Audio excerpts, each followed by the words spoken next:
Hello and welcome to DCP SideQuest episode number 85. Welcome. It's Briar's birthday. Happy birthday, Briar.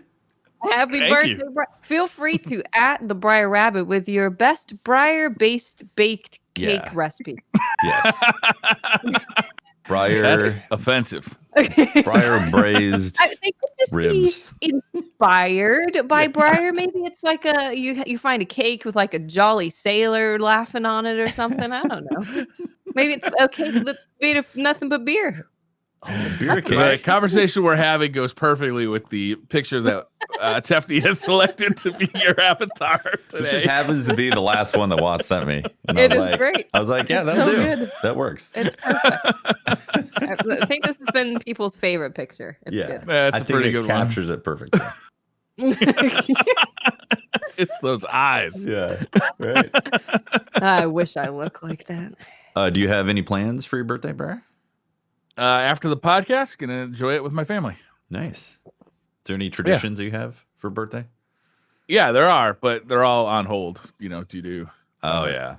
Yep. Briar, I'm Unfortunately. sure you can make Molotov cocktails with your family and throw them around the city. Yeah, I don't think the pandemic's Pretty preventing that. COVID safe. Yeah, that's COVID safe, man. What are you talking about? the fire burns the COVID away, Yeah. You get Yeah, you're and the alcohol sanitizes.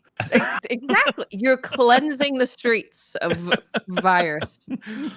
This is the kind of stuff that gets you put on a watch list. true. I think we might already be on one. Yeah, we probably shouldn't put that out to the public. That information. Oh man. So Tefty, Yeah. you mentioned in the pre-show that you've been playing a ton of PUBG on the Xbox, and I told you to shut up. so This that we was could- supposed to be a private conversation, man. God damn it. All right. See, here's why. Okay. This is for some reason, my friends back in Hollywood have got onto the PUBG train late and then basically have only been playing PUBG. So anytime I want to play with my friends back in LA, I have to be like on Xbox and I have to be playing PUBG. Yeah. You have an Xbox Series X. Yes. Has it been upgraded for the Series X at all? So it plays better because I was playing on the One X before.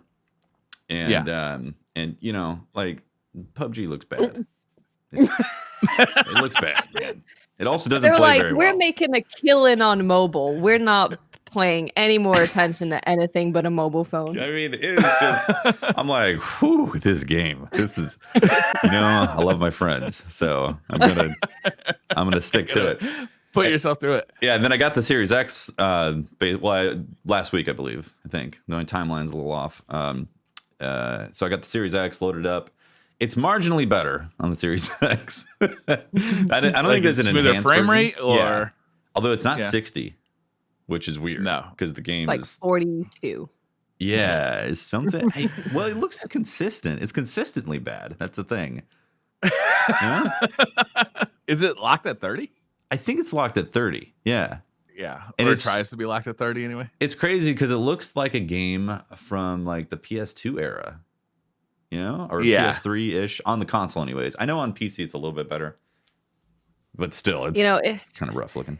reminds me of almost the exact same thing happened to Tomo. I saw him in the office playing Call of Duty, and I'm like, what are you doing? He's like, I'm playing with my friends. I don't get to see them anymore. They only play Call of Duty. The only game that they want to play. See, my friends are so deep into it. They're like, they got like all these techniques. They're going to go jam the bridge. We're banging the truck, all this stuff. Like, here, take this, all the nicknames for the weapons. They know like all the details of all the attachments of what's going to like make the Scorpion good or what anything.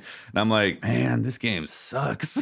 I remember when it first came out? It was super bad. I played it with Pope one time on console, and it was really rough. Like I don't know what frame rate it was running, but it wasn't 30. I'll tell you that much. Yeah. And like the graphics looked terrible, and the aiming with a controller was horrific. Oh god. Like because there's just no aim assist in that game whatsoever. You're trying to snipe things that are like a mile and a half away. Well, also the servers are trash.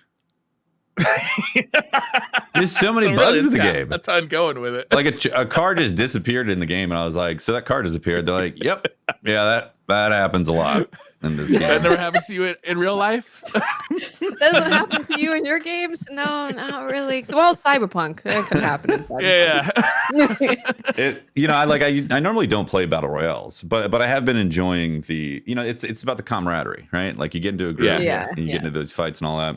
So I've actually been trying to convince them to try Call of Duty Warzone because it's free and significantly better of an upgraded experience. I mean, it's not like hardcore, because like supposedly PUBG is more hardcore because everything has projectiles, bolt time or travel time projectiles, and there's no hit markers, and you got like 3 different ways to heal yourself. You got the energy drinks and the painkillers and all, like God knows how many different types of bullets in that game.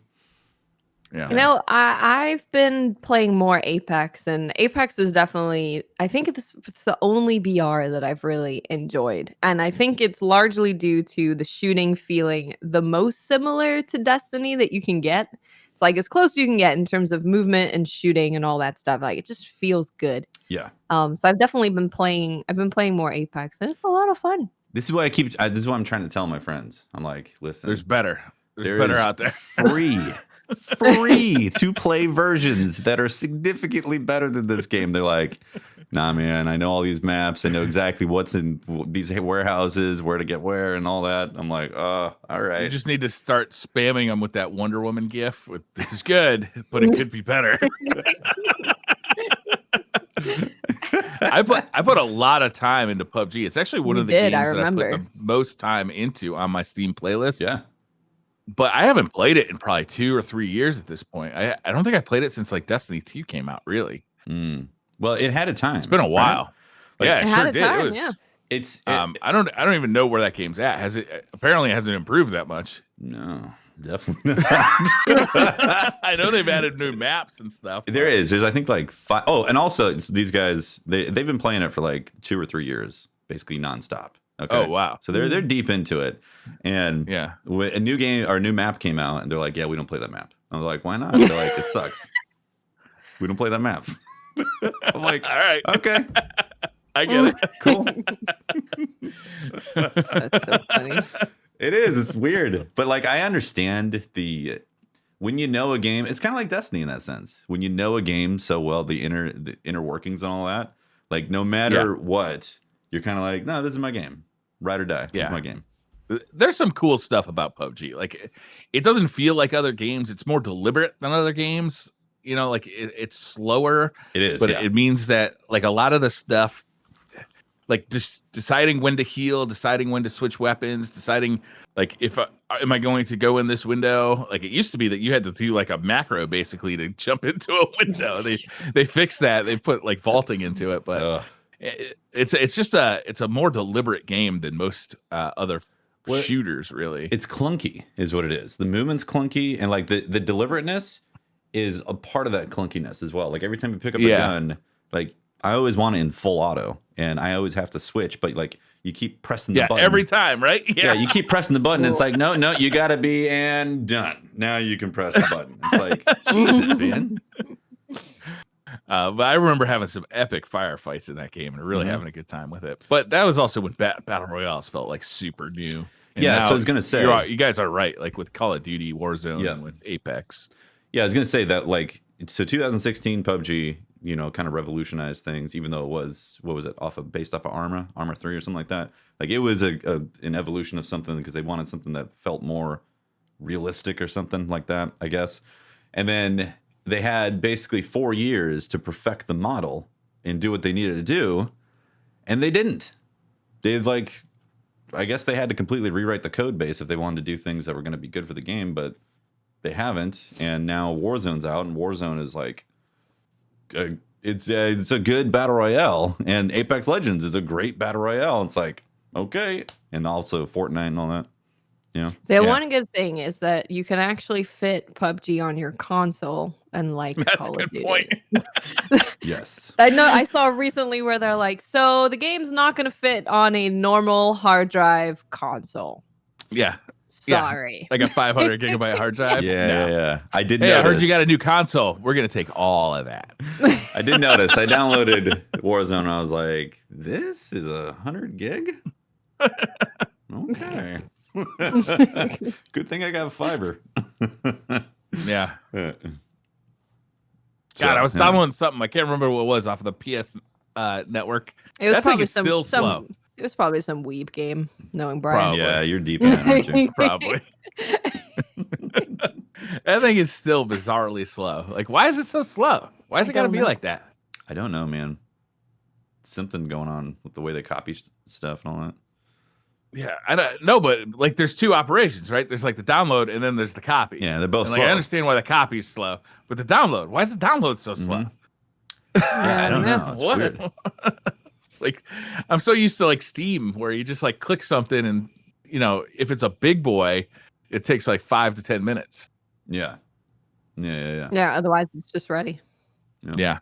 I mean, Steam, it almost works like Netflix at this point. Like, you just click on something, you start playing it. Well, you got the fiber optic. Yeah, I do have the fiber optic, and it's everything they ever told you it could be. Yeah. You got to flex it everywhere you go. Let people know. Checking out the grocery store. Too. Hey, I got fiber. Just Fun, weird story. I was watching a video about $200 apartments in Tokyo.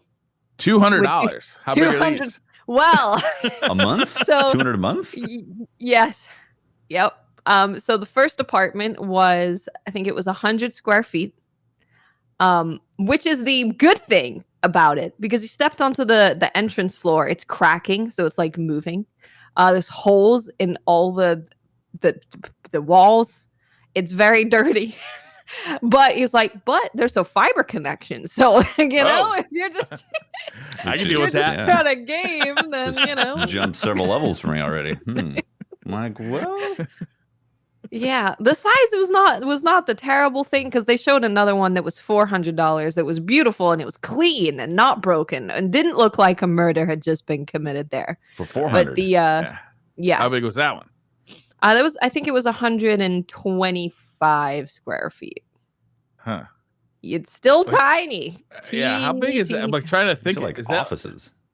So when they were looking at the floor, it's like it's about 3.5 tatami mats. Yeah. Oh, right. That clears it up. They're like rectangles. I don't know. They're not that big. Rectangles. It's small. It's 3.5 Basically, rectangles. He stood in the middle of the room and put his hands out, and he was almost touching both sides of the wall. Yeah. Okay, that makes sense. It's like a small bedroom. Quite small. Very small. Is there a place? Is there enough room to lie down? So the third apartment was really awesome because they had like a loft area, which definitely saves a bunch of space. So, but the loft was like enough space for a mattress. So you basically just put a mattress up there. My dad used to have an apartment like that in New York. You're gonna need like and it was $3,000. You're gonna need a futon. Yeah. Apparently, according to Jorg, it is 10 by 12 feet. Yeah. So like a bedroom. Small bedroom. All right. 10 by 12. That's about the size of this office. But this office is probably like, I don't know, 14 by 12 or something like that. I could live in here. I almost do, really.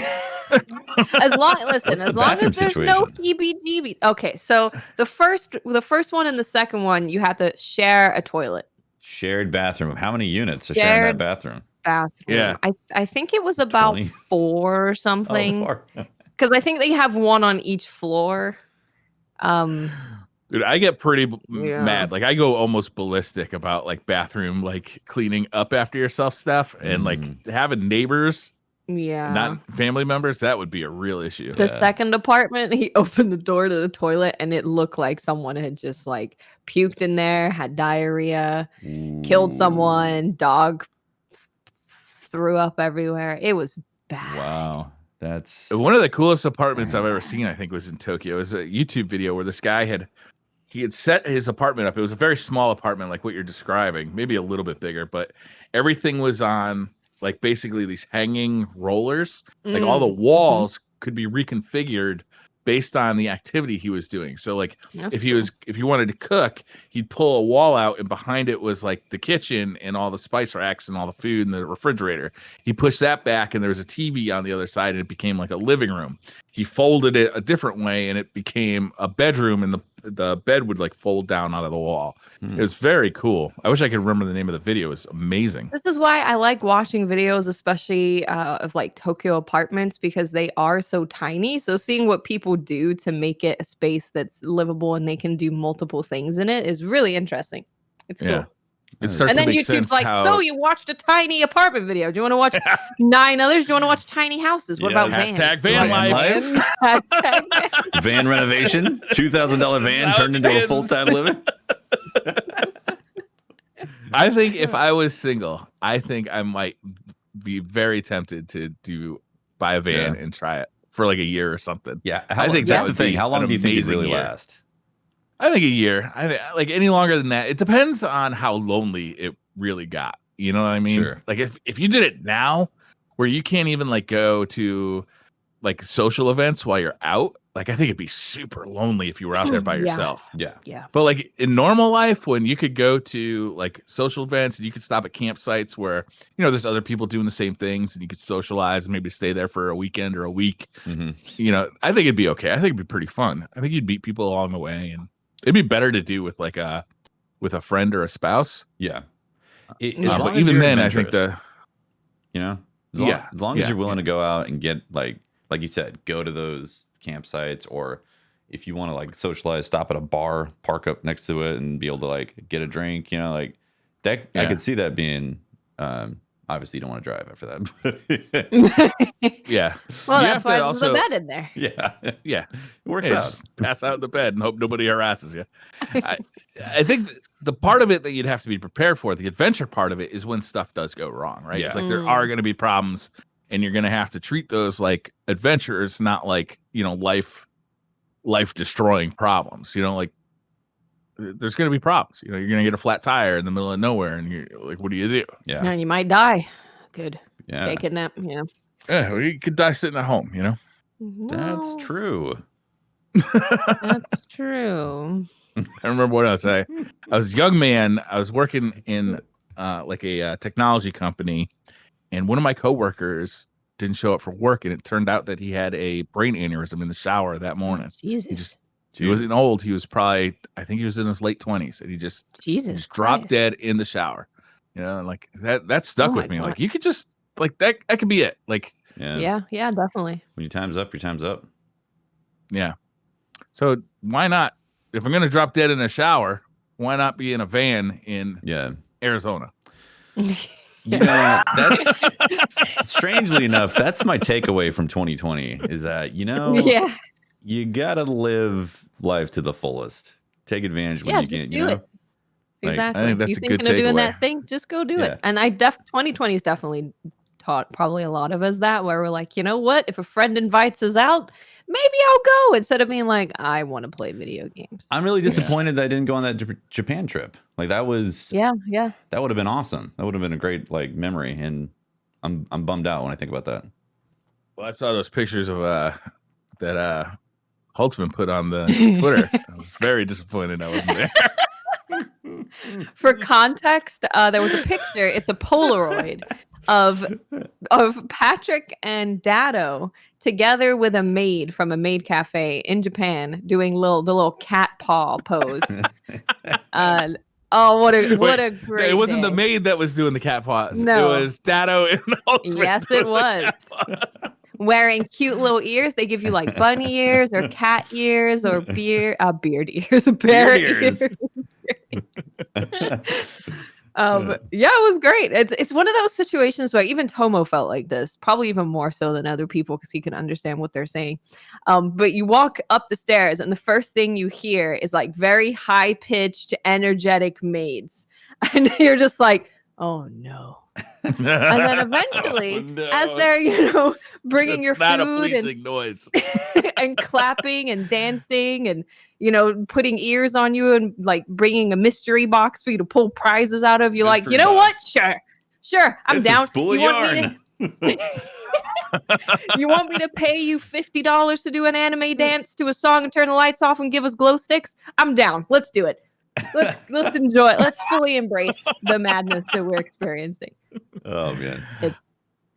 There was one of the maids who totally was like, I hate working here. I'm not even pretending that this is a thing that I like doing. And she was just making fun of everybody the whole time. And I was like, yeah. She sounds like actually the most fun to hang out with. Yeah, she was amazing. She was just standing there like putting ears on people, and she was just like, this looks stupid. It's amazing. Yeah. Wow. It was great. Speaking of deep, dark, long holes that you can go down, I have been playing a ton of Street Fighter V. I've mentioned this a few times. Yeah. Yeah.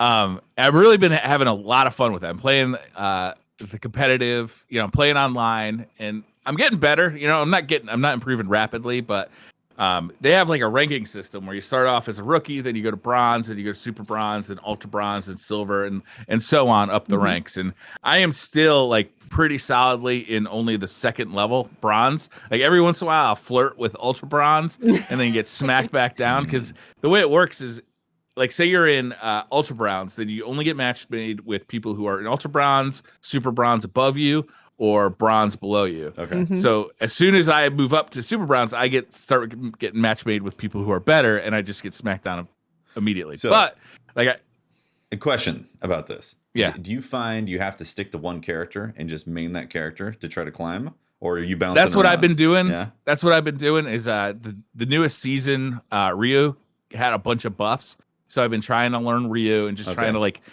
Because instead of trying to learn all the combos for each character and the special moves for each character and everything, is like, let me try and commit that to muscle memory and work on spacing and timing and like the play finesse between characters. Yes.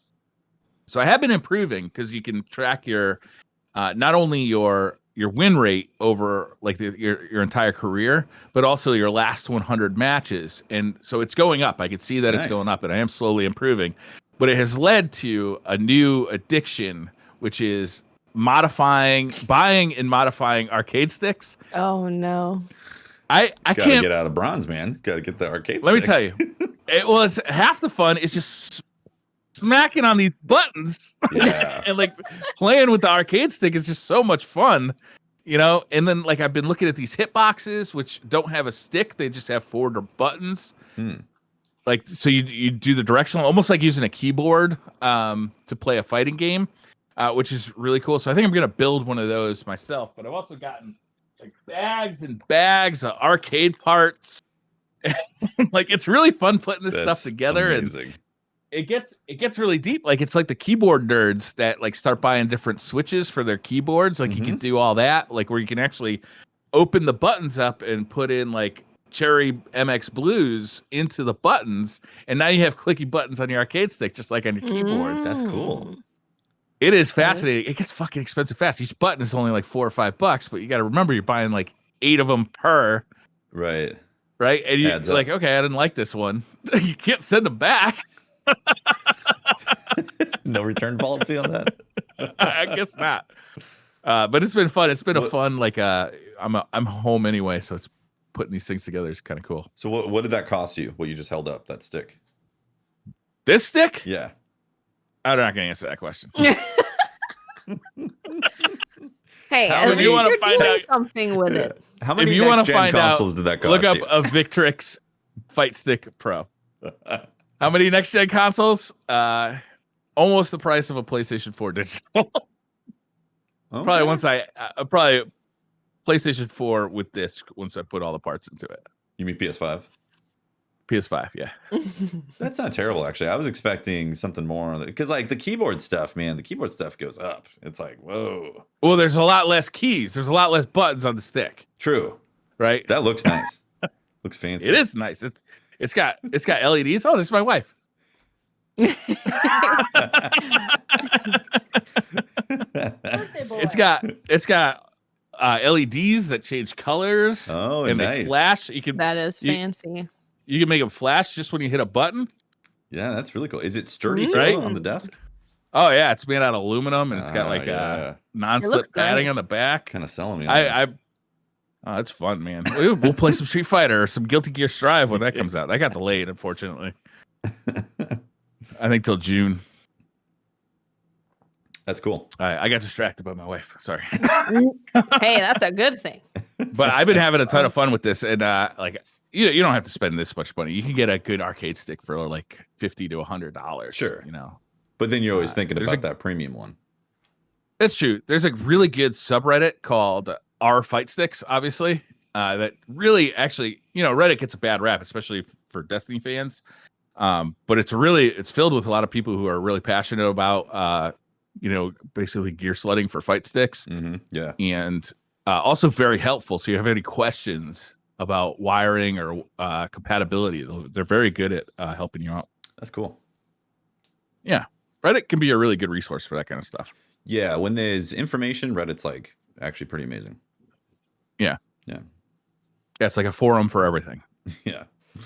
Especially hate. That too. Yeah. Unfortunately.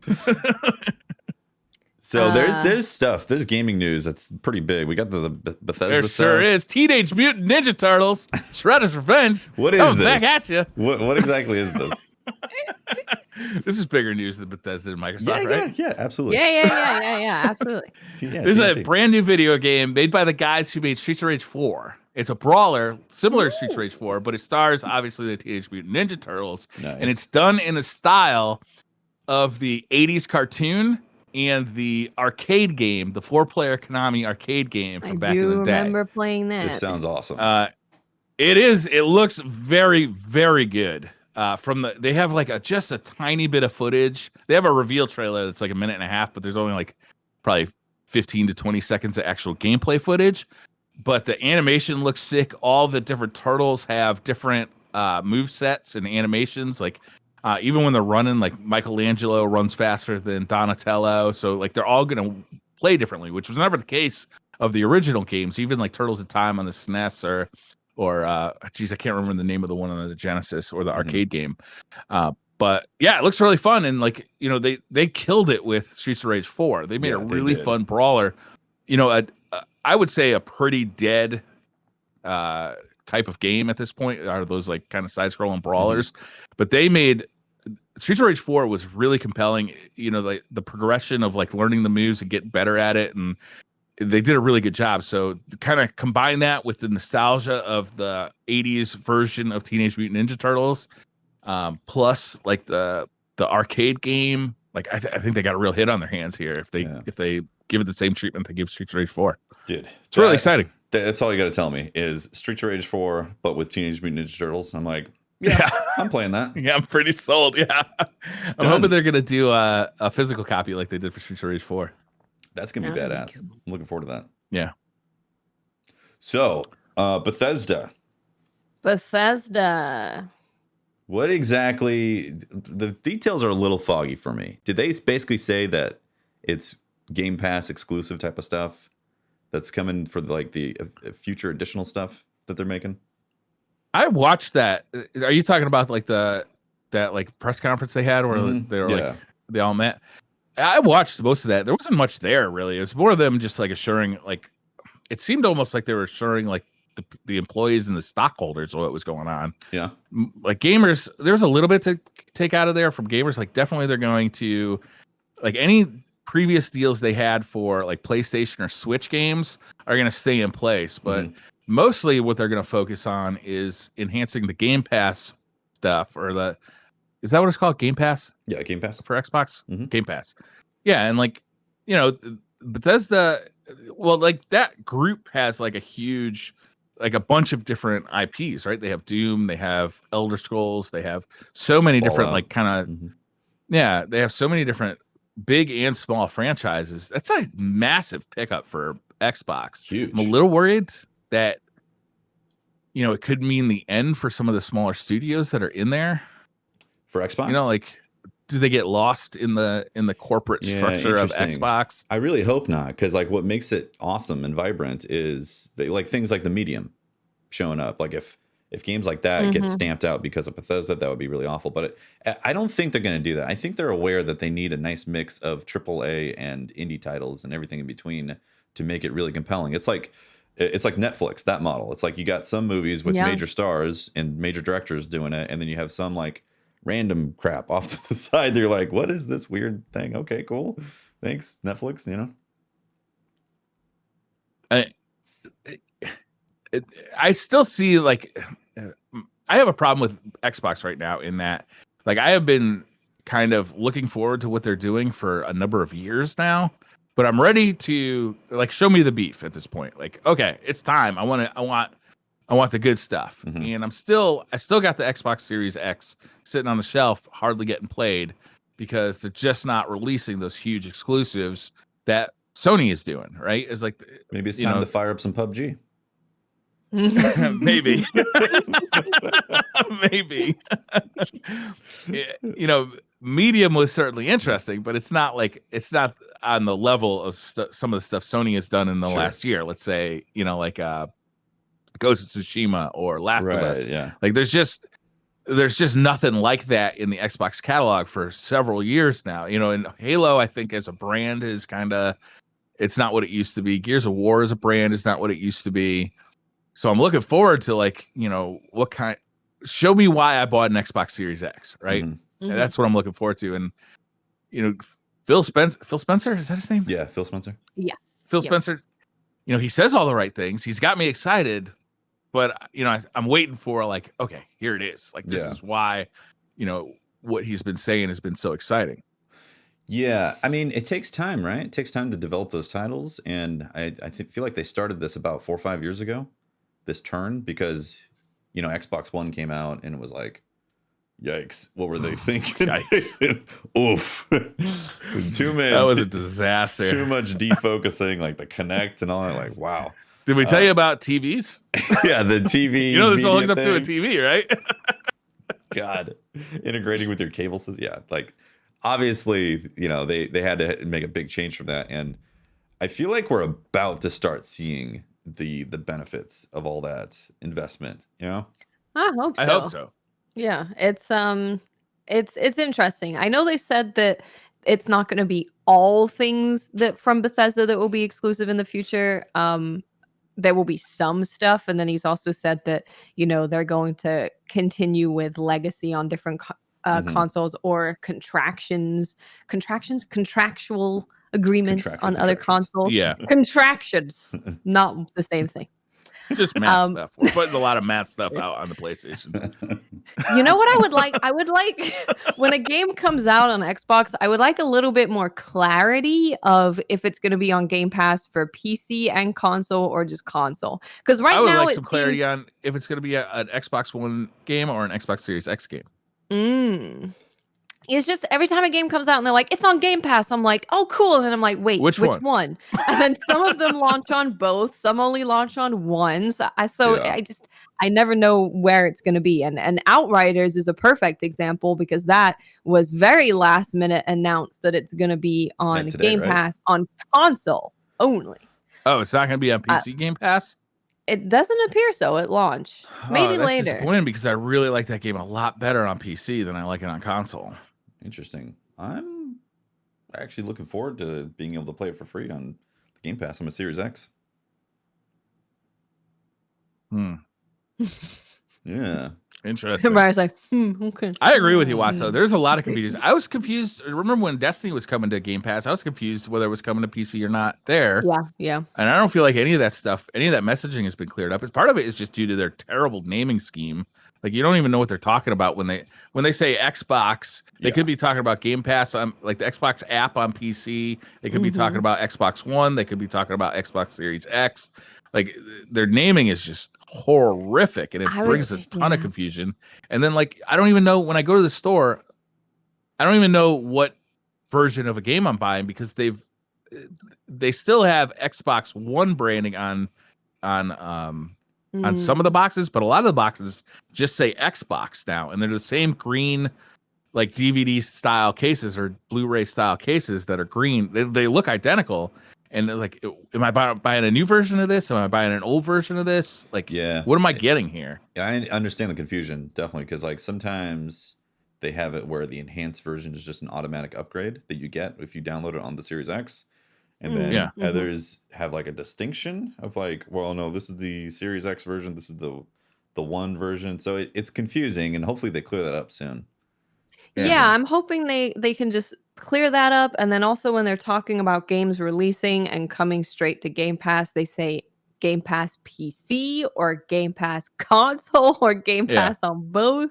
Just let me know right away, right out the gate. And hopefully it's like if they can make some type of logo or something that they could put on a game that says where it's releasing onto, that would be really helpful. Yeah, nice clear logo. That's a good point.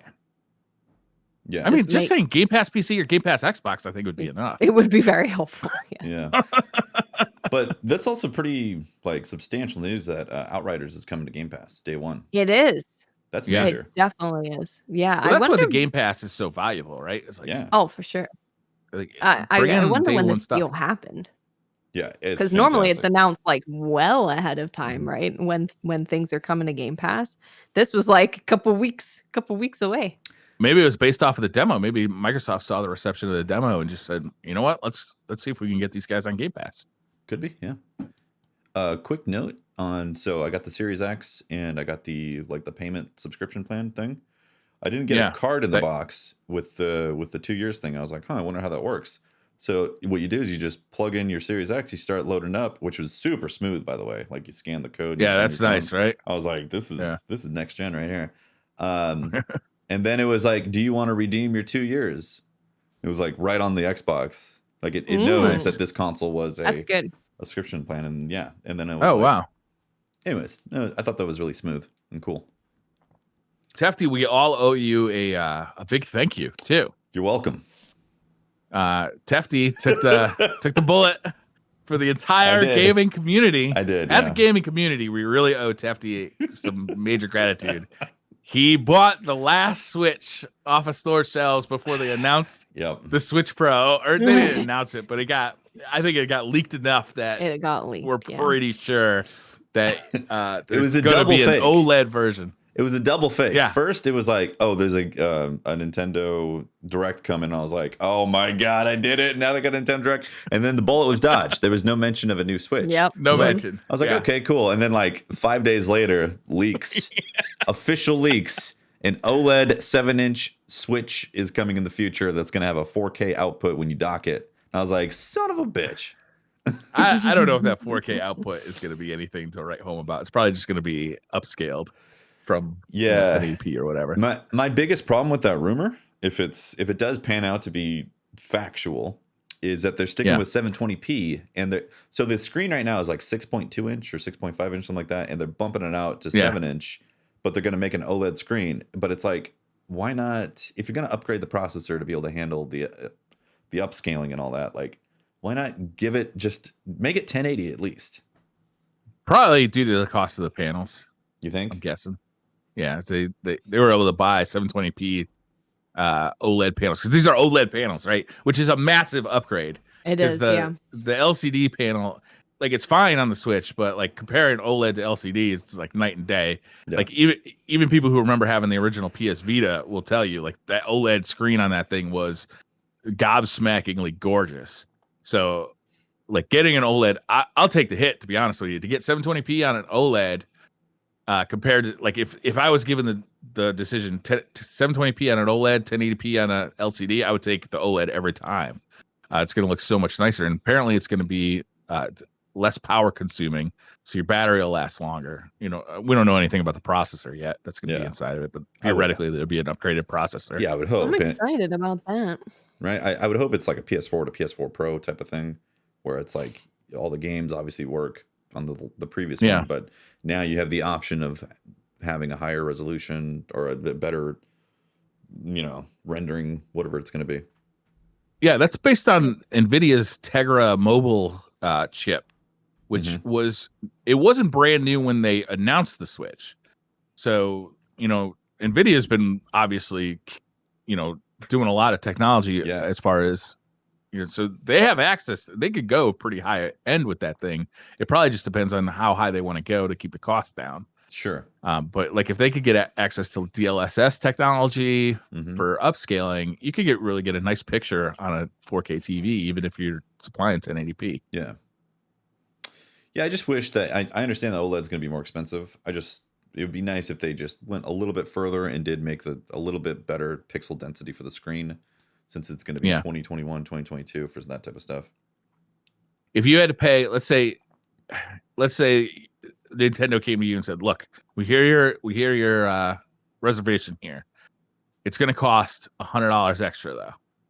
Would you pay it? Like, we could put this thing at $300 with the 720p, but it's going to be, let's say, $400 if we put the 1080p in there." I think they should keep the current Switch, drop that $100, and then have. I think I'd be willing to pay $350. $350? Yeah, I'd buy it for $350 too. Yeah. Hell, with all the gaming I'm about to do on the Switch, I'm gonna say it's worth it. I'm gonna be like a Switch main gamer. The Switch is my favorite console. Yeah, I've kind of become a Switch main. It's pretty amazing. I'd like just the especially with how good the games are now. You know, when you were playing not mobile games, but portable games as a kid, and it's like the Game Boy, which it's charming, but it's not quite the same experience as your PlayStation. But now it's like you're getting a very comparable experience, and being able to play that, on my monitor if I want, or on my TV, or on my Switch, or in bed is kind of amazing. Yeah. Something I never expected. I've been playing a ton of Switch games, and being able to just like, all right, I'm gonna get serious about this. I'm gonna dock it. I'm gonna put it up on the big screen. I'm gonna get the Pro Controller out, or I just want to casually fuck around on the couch while I'm watching, like a TV show or a movie or something. I was watching Kickboxer last night with Jean-Claude Van Damme, the seminal classic, and playing a little Switch Pro or Switch. You ever watch Bloodsport? Kickboxer being of course, it was the second movie I watched last night. My buddy, and not watch Bloodsport. My buddy did a legit documentary on Frank Dukes. Get out of here! Yeah. What's it called? Can I watch it? Put Up Your Dukes is the name of the. Put Up Your Dukes. I don't know where you can stream it because it was an indie thing, but yeah, he did a legit documentary on Frank Dukes. We did the music for it. This was like years ago. Yeah. How did it turn out? Spoil it for me. Was he a badass or was he a fraud? It's you don't know. Like they presented evidence on both sides, and it's actually really tough to tell. Like if he's really like blowing smoke or the real deal. It's interesting. For anybody who doesn't know what Tempty's talking about, Frank Dukes is what Bloodsport was about, and Frank Dukes was a real person who told the story of the Kumite. Like that's his story, right? Mm-hmm. But like people are kind of like, really? Yeah, it was fascinating. I was like, wow, it's a real really mystery here.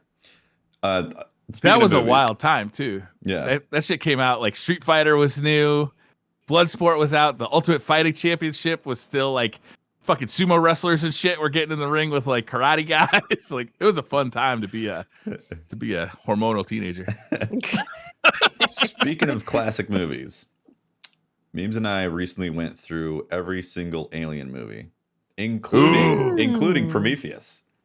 Yeah. Nice. I am a big stand for Prometheus. I love that movie. I think it's great. Like I know it got a lot of hate, being like it sure did. Huge amount of hate. But man, after going from Alien and then Aliens and then Alien 3, I had never seen Alien 3 and I hadn't seen Resurrection. So those were new to me. Yeah. And Aliens 3 is definitely not as good, clearly. And like I like it. You're right. It's not as good, but it's good. That's the thing. Like Alien 1, it was like, wow, this is a classic. A hallmark, like this is some new stuff in cinema that's amazing. Aliens was like an amazing action film. Like you knew, and it was exciting that they built on it. And then I actually really enjoyed the fact that they picked up right where they left with Alien 3, but it just sucked that they killed Newt. Just like she went through this trouble to save the girl, and then the Alien 3 were like, yeah, let's just get rid of that and dead. Yeah. Not convenient for the story we want to tell. Yeah, like we're telling a different story. Sorry, Yeah. So clearly not as good, but still very entertaining. And then Resurrection was entertaining as well. I don't remember. Was that the one with Winona Ryder? Yes. 200 years in the future, and like they've been recreating Ridley with like the DNA and like some crazy I don't think I've seen that since it was new. Yeah. So maybe it's worth a rewatch on that. Yeah. It was fun. I mean, like I said, we actually our nighttime ritual was watch like an hour of Alien and then go to bed. Pick it back up. Sweet dreams, hon. You too. Did that for like a week. I loaded up Alien Isolation off of Game Pass. I'm gonna play through that now as well. Oh, that's a good game. Yeah, I streamed it Xbox like 360 years ago, a couple years ago. Oh, you did? Well, I'm interested to see how it looks on the Series X. So it goes from Resurrection to Prometheus, and then there's another one after Prometheus too. Is there? Yeah. What? I can't remember what that one's called. Tefty needs to go back and watch them all over again. Yeah. Start Chat. again. What is the movie? I need to know this right now. Yeah, the android from Prometheus is like I don't know if it's another version of him. I can't remember exactly David. the plot details of that one. Yeah. That's a weird movie. Yeah. I think. Oh, that's right. Covenant. Is that what it is? Covenant. Oh, I There it totally is. forgot about this. Alien Covenant. Oh my Well, god. there you go. Some more sweet dreams We coming. got another one on the. Babe, we got another movie. I've been doing a similar sort of thing because I got so into Street Fighter V. I started watching all of the Street Fighter movies, which there are actually several of. Okay, Obviously, yeah. everybody knows the Street Fighter movie from the 90s with Raul Julia, but there's also a Street Fighter 2 anime. There's a Street Fighter Alpha anime. There's a Street Fighter Alpha Generations, which is like the sequel anime. There are several like moving comic books. I'm gonna go out there and just say all of the anime sucks. Like people have a lot of love for the Street Fighter 2 anime movie, and like here's what I don't understand: when you're making a movie that has like 20 characters, right? You have 20 characters in the game. Why would you omit some of the characters that are already in the game and make up brand new characters to randomly shove into this bizarre ass situation that we're gonna now make into an anime? That sounds like Alien 3. Yeah, yeah. And then what actually turned out to be my favorite so far, I haven't watched all of it, but what turned out to be my favorite so far is there's a couple of web series that were made in like the 2010-ish time frame. And these were like really low budget things. One of them is like they put together into like a 2-hour movie. I think it's just called Street Fighter. I don't know, the web series. And it basically just focuses on Ken and Ryu in their like early days, like while they're still being trained, and Ryu is being like kind of tempted by the Dark Hado and Akuma. And it's actually, there's some cheesy stuff, like Ken's wig is not great. But like there's some good martial arts in there, and I don't know, it's pretty fun. And then they did some other stuff with a couple of years later with a sequel. It's pretty fun. But I mean, for the most part, Ryu gets tempted by the Kumite. The Kumite. You know, the most important thing I learned here was that Brian was indeed up to some weeb stuff after all. I did was. watch quite a bit of the anime. My wife came in. I was watching the second Street Fighter Alpha Generations, I think it was called. And she's like, "This is the worst looking anime I've ever seen." I'm like, "Yeah, it's not good.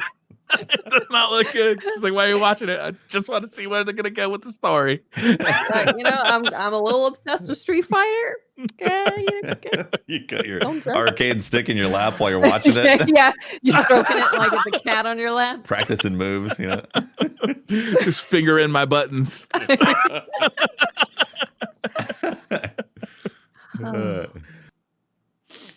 Yeah, weeb stuff are us. Weeb stuff, yeah. I wanna wait to get like really talk about Magnamalo in the Monster Hunter Rise demo because I played with Eric. Yeah. Okay. But my God.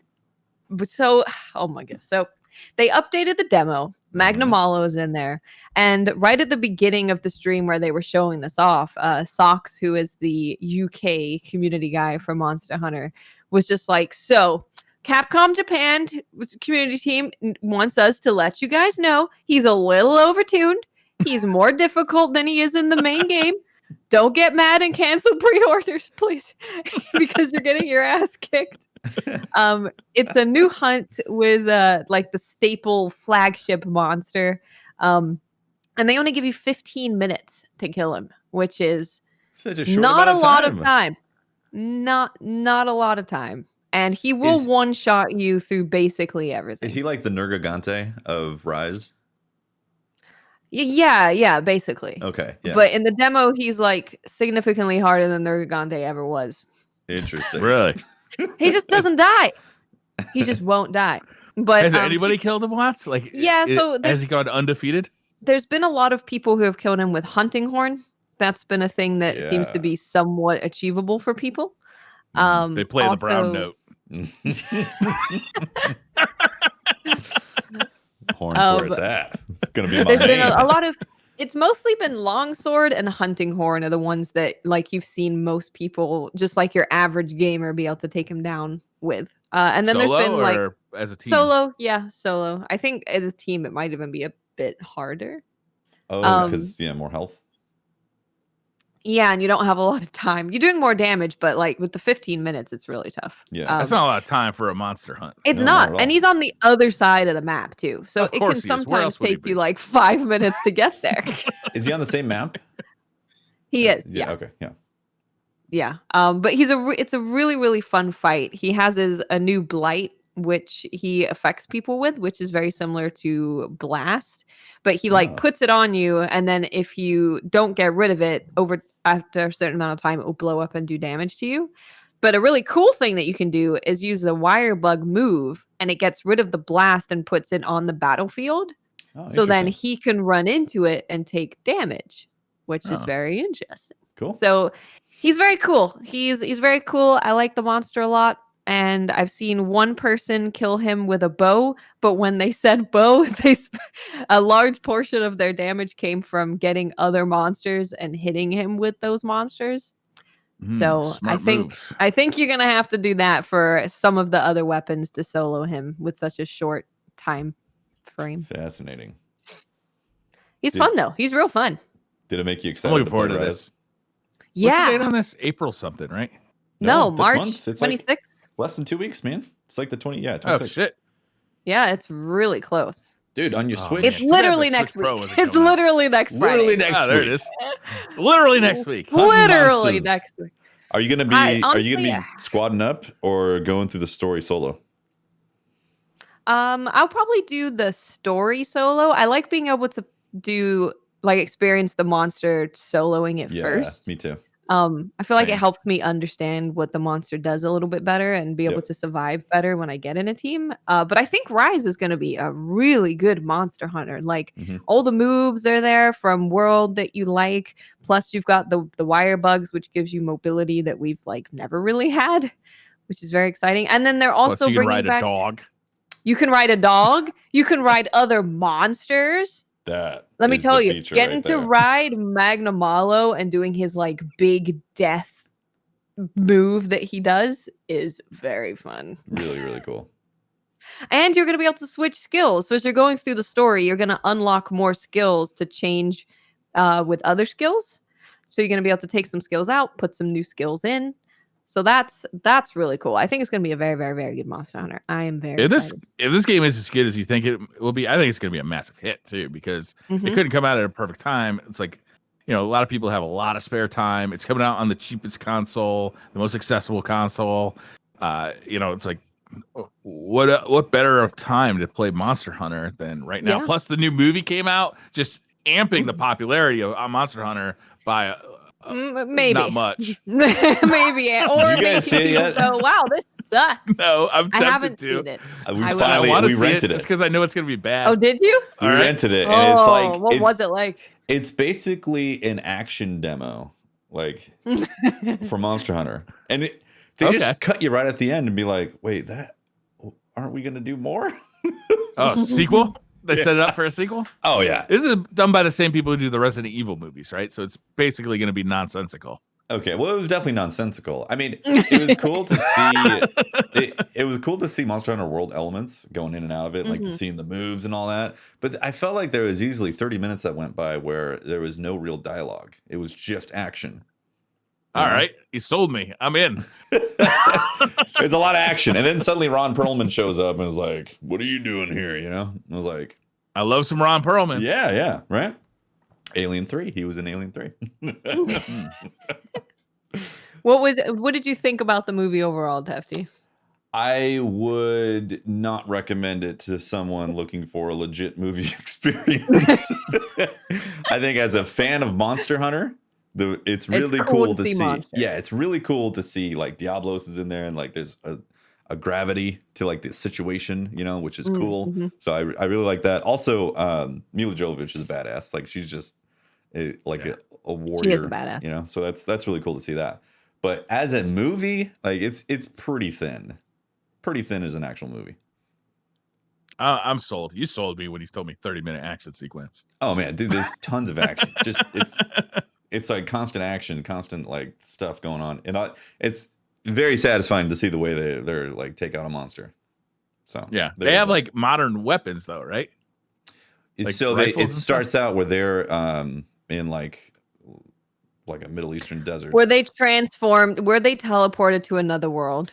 They're military. I think they're British military, actually. Something. I don't know. Maybe it's U.S. military. I can't. There's some military out in the desert. They're trying to find another team that disappeared, and then they get caught up in a storm. Just like Watt said, gets transported into another world. It's an isekai. It's isekai trash. Good to know. Okay, okay. Sure. Isekai, it's the world where it literally means the genre of being transported to another world. So, you know, you play a game and all of a sudden you're in another world, or you read a book, you're in another world, or you die and you get resurrected in another world. You get caught in a storm in the desert in another world. Yeah. Is Terminator a kai? Isekai. Would it be? Maybe a little bit. Yeah. That's a future thing. Future timeline. Well, they get transported to if it's the same world. Is it's still, not the future? Same world. Does that count? Same world on the timeline. Time? No, it has to be a different literally world. A different world. Different world. Yeah, this is literally the Monster Hunter world that you get transported to. Does the Super Mario World movie count? I haven't seen the movie. Maybe. But I mean, I enjoyed it, but at the end I was like, wow. I mean, didn't have to spend the money on that, but that was a ringing endorsement. I can't wait to watch it. I'll probably watch it tonight. I still got more Street Fighter to watch, but this is definitely on my list. She's a badass, just straight up. She's like Mila Jovovich. Yeah, she's a badass, and like the way she presents it, you're with her. She's in that role, you know. Good. Yeah. God, I hated the Resident Evil movies though. All of them. It's because I was a huge Resident Evil fan. I was like, oh my God, there's going to be a movie based on the first Resident Evil. And then I was like, wait, what is this story? This didn't happen. Literally none of this ever happened. I never watched any of the Resident Evil movies.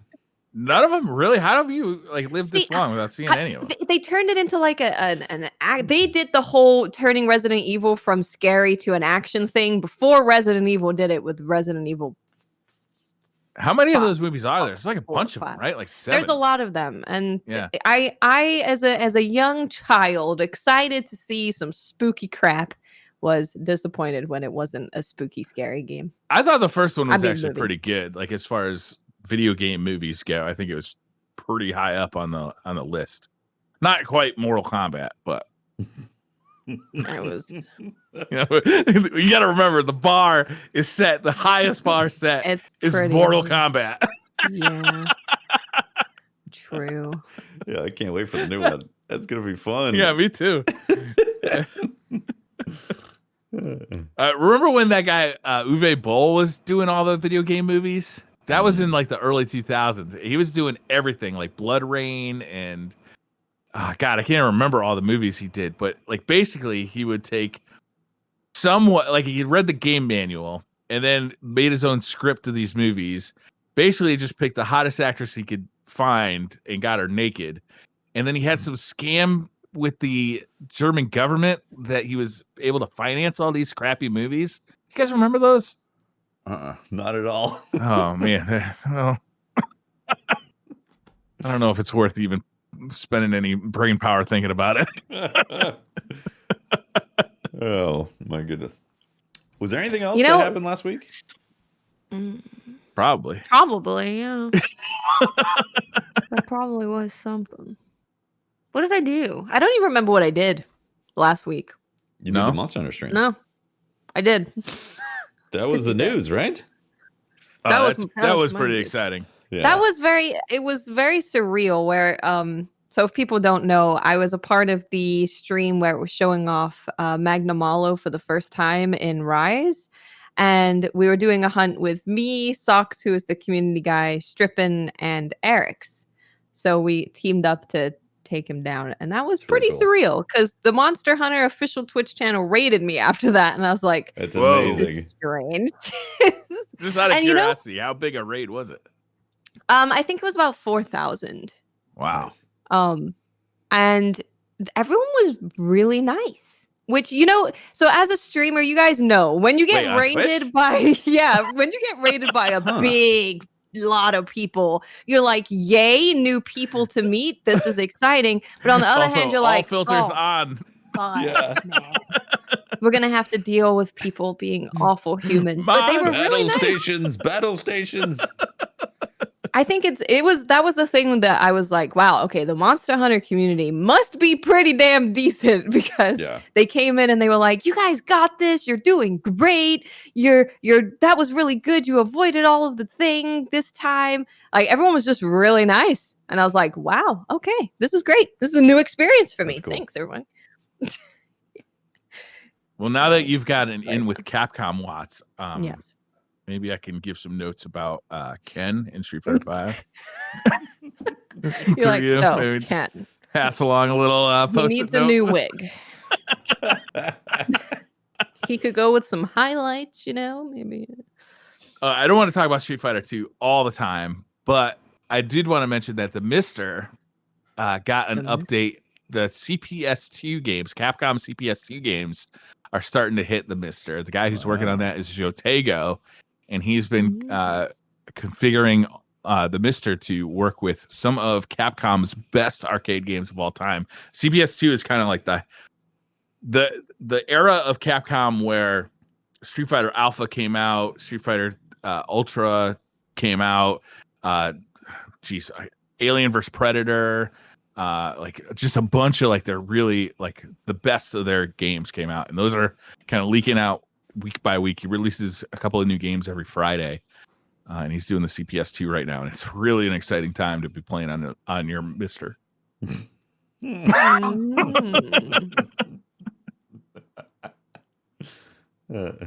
Darkstalkers just came out.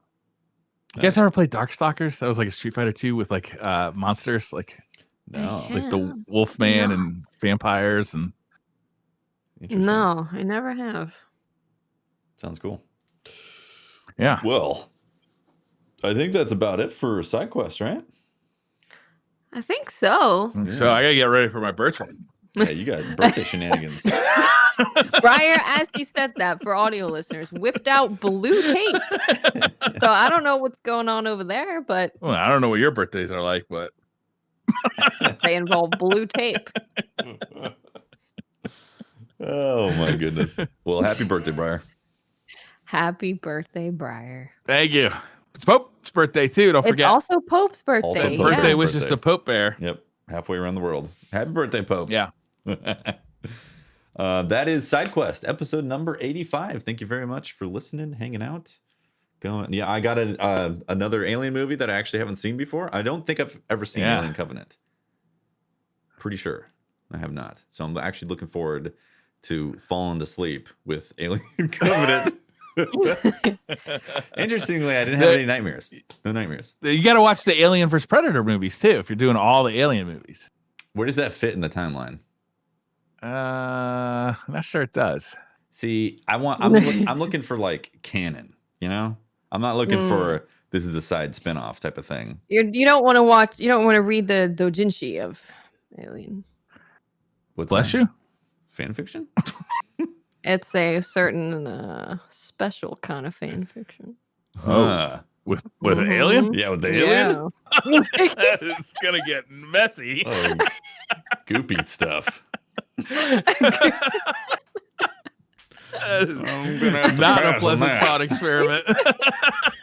Or is it?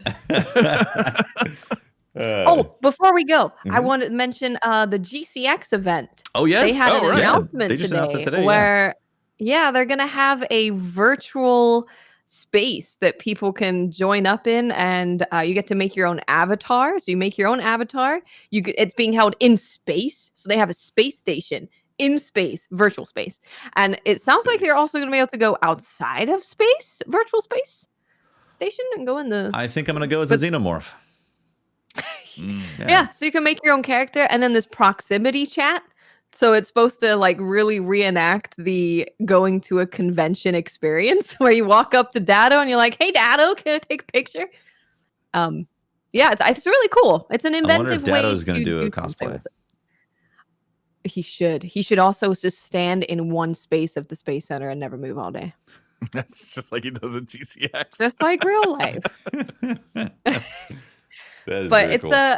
It's a very cool thing that they've done to instead of the in-person stuff. It's going to be April 1st for tickets, right? April 1st is when tickets open up. Yeah.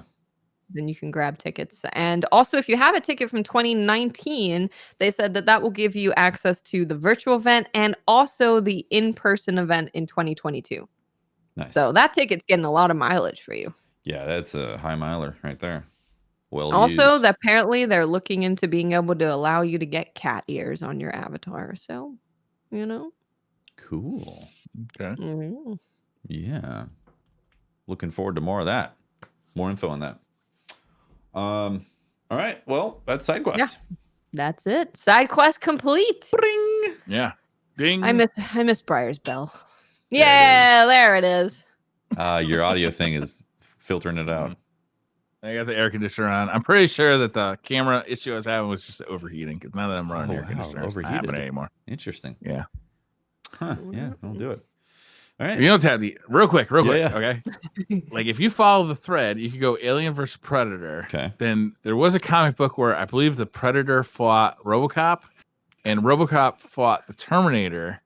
Like you can follow this thing all the way into the Terminator series. See, I'm down for that thread, but on the alien trajectory, Ripley's story, like the corporation finding the stuff on the planet, like I want to keep that one line, which for the most part has been, going through that. Yeah. And I'm hoping Alien Covenant's the same if it's a continuation off of that. Because I definitely didn't see Alien Covenant because I was 2017. I was just streaming. I wasn't watching any movies. I was only just streaming in 2017. Wake up, flip on. Missed it all, Cool. Well, I'm Tefty Teft. You can talk to me at Teft, and also videos posting on my Tefty channel, and also Tefty memes, music stuff, and all that stuff. Watts, where can people find you? You can find me on Twitter, Twitch, and YouTube. Just look for Miss 5,000 Watts. We have Monster Hunter Rise coming up, and then we have Outriders coming up, and it's all kicking, started. It's all kicking and starting. I'm Briar Rabbit. You can find me playing the Kevin Bacon game with Predator and Alien to see how far away I can get from the Alien movies to recommend a movie for Tefty. I love it. In chat, they're saying that Predator fought Batman also. Oh, so there you go. You just worked your way into the DC universe. Which goes so Predator is the connecting fiber to all of it. He connects all of the movies from all the universes. Yeah, beautiful. That's why he's in all the games. I mean, he's in all the video games. You remember when he was introduced into, was it Call of Duty? Oh shit! I didn't even think about that. Yeah, he was in. What was he in? He was in Mortal Kombat, right? Yeah, Mortal Kombat. He's in Mortal Kombat. Mortal Kombat's connected. He's definitely in Mortal Kombat. We need Predator to fight Nergigante. Yeah, so now you got to watch the Mortal Kombat movie to make sure that you get all your alien lore. Oh man! All right, that's the show. Thanks for watching. We'll see you for another episode soon. Bye, everyone. Thanks, everybody. Bye. Bye.